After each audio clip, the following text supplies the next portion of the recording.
जहां सरहदें सुलग रही हैं और सियासत बारूद पर नाच रही है, वहीं अब पाकिस्तान ने तालिबान को वो धमकी दे दी है जिसने पूरे इलाके की हवा बदल दी है। कहानी यही नहीं रुकती। दिल्ली से लेकर वॉशिंगटन तक सियासी तेवर भी अब गर्म है। राहुल गांधी ने फिर प्रधानमंत्री मोदी पर वार किया है और इस बार निशाने पर है डोनाल्ड ट्रंप के बयान। उधर गजा में फिर मौत बरसी है, बच्चों के शव टूटे इधर और आसमान से बरसते बम। वहीं उत्तर कोरिया ने ट्रंप की यात्रा से ठीक पहले मिसाइल दागकर एक और मोर्चा खोल दिया है। और अफ्रीका से आती तस्वीरें, सूडान ने खून की नदियां बह रही हैं, लाशों से भरे इलाके और दुनिया की खामोशी। हर मोर्चा जल रहा है, हर देश अपनी जंग लड़ रहा है और हम आपको दिखा रहे हैं वो सच जो ग्लोबल अखबारों की हेडलाइन नहीं बल्कि जमीन की सच्चाई है। आदाब, नमस्कार, मैं अनीस अंसार और आप देख रहे हैं ग्लोबल आवाज, जहां मिलती है देश विदेश की बड़ी खबरें, कम समय में ज्यादा जानकारी। तो चलिए शुरू करते हैं। पहली खबर, पाकिस्तान बनाम तालिबान, बढ़ता तनाव। पाकिस्तान के रक्षा मंत्री ख्वाजा आसिफ ने तालिबान पर सीधा हमला बोलते हुए कहा है कि पाकिस्तान के सब्र की परीक्षा लेना तालिबान को भारी पड़ेगा। आसिफ ने एक्स पर लिखा, पाकिस्तान को तालिबान को खत्म करने के लिए अपनी पूरी ताकत लगाने की जरूरत नहीं, लेकिन अगर वे चाहे तो दुनिया एक बार फिर तोरा बोरा में उनकी हार देख सकती है जहां वे दुम दबाकर भागे थे। यह बयान ऐसे वक्त में आया है जब पाकिस्तान और अफगानिस्तान के बीच तनाव लगातार बढ़ रहा है। दूसरी तरफ तालिबान के राजनीतिक दफ्तर के प्रमुख सुहेल शाहीन ने कहा है कि वार्ता अभी अधूरी है, एक और दौर होना चाहिए, यानी गोली और गुफ्तगू दोनों रास्ते खुले हैं, लेकिन माहौल बारूद से भरा हुआ है। अगली खबर, राहुल गांधी का मोदी पर वार, ट्रंप बने मुद्दा। लोकसभा में नेता प्रतिपक्ष राहुल गांधी ने एक बार फिर पीएम नरेंद्र मोदी को निशाने पर लिया है।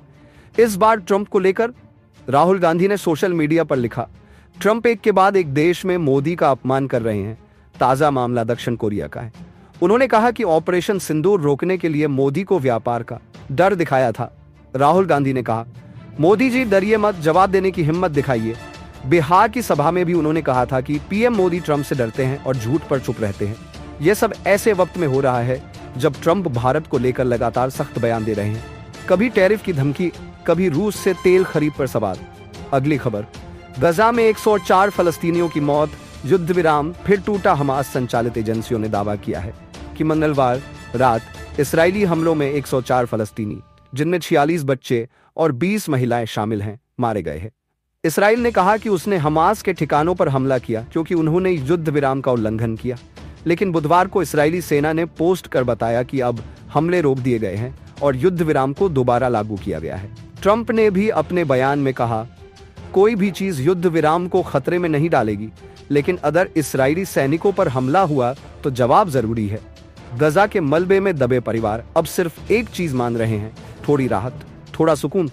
अगली खबर, उत्तर कोरिया की नई मिसाइल, ट्रंप के दौरे से पहले दहशत। डोनाल्ड ट्रंप के दक्षिण कोरिया पहुंचने से कुछ घंटे पहले ही उत्तर कोरिया ने नई मिसाइलों का परीक्षण किया। सरकारी मीडिया ने दावा किया कि ये जमीन से हवा में मार करने वाली मिसाइलें है जो करीब 700-800 सेकंड तक हवा में रही। बीबीसी के संवाददाता के मुताबिक यह परीक्षण उत्तर कोरिया की परमाणु शक्ति की वैधता दिखाने की कोशिश है। ट्रंप इस समय एशिया पैसिफिक इकोनॉमिक कोऑपरेशन की बैठक में हिस्सा लेने पहुंचे हैं, जहां उनकी मुलाकात दक्षिण कोरिया के राष्ट्रपति ली जे म्यूंग से होगी और चर्चा का केंद्र रहेगा अमेरिका दक्षिण कोरिया व्यापार समझौता। अगली खबर, सूडान में नरसंहार, अरब देशों का गुस्सा। सूडान के शहर एल फाशर में हुए अत्याचारों पर सऊदी अरब, मिस्र, कतर, तुर्की और जॉर्डन ने तीखी निंदा की है। येल यूनिवर्सिटी की सैटेलाइट तस्वीरों से साफ हुआ है कि शहर में हजारों लाशें, लाल रंग के बड़े दाग और तबाह घरों के निशान मौजूद है। यह वही जगह है जहां पैरामिलिट्री ग्रुप आरएसएफ ने 17 महीने की घेराबंदी के बाद कब्जा किया। सूडानी सरकार का कहना है 2 से ज्यादा लोग मारे गए, जबकि राहत एजेंसियों ने महिलाओं पर अत्याचार और सामूहिक हत्याओं के सबूत पेश किए हैं। एल फाशर का पतन मतलब आरएसएफ ने अब लगभग पूरे दारफुर पर नियंत्रण हासिल कर लिया है और सूडान के 2 हिस्सों में बंटने का डर फिर बढ़ गया है, ठीक वैसे ही जैसे 1 दशक पहले दक्षिण सूडान अलग हुआ था। अगर आपको हमारा काम अच्छा लगा हो तो चैनल को सब्सक्राइब करें और बेल आइकन दबाना ना भूलें ताकि हर सच्ची खबर सबसे पहले आप तक पहुंचे। खुश रहिए, अपना ख्याल रखिए। जय हिंद।